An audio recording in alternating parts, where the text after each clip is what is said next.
Budget is considering buying aircraft carriers now for Malaysia.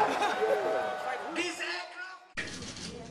Saya memetik satu laporan oleh di International Business Times yang bertajuk France-Russia Mistral Ships Update Malaysia to Buy Aircraft Carrier.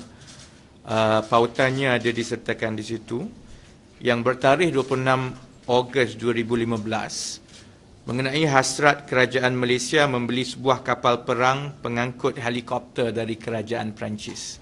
These two warships, Vladivostok and Sevastopol, have been in the news for the last 2 years lah, one and a half years. Dan ini kapal saja, because kapal ini ada, I think, landing spots for 6 or 7 helicopters.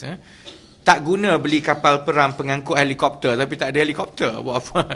Jadi maknanya, jika kerajaan Malaysia meneruskan membeli kapal perang ini, bukan saja dia kena bayar, I don't know, 7, 8, 10 billion ringgit, dia juga kena beli paling kurang 6 atau 7 helikopter untuk ditempatkan di atas.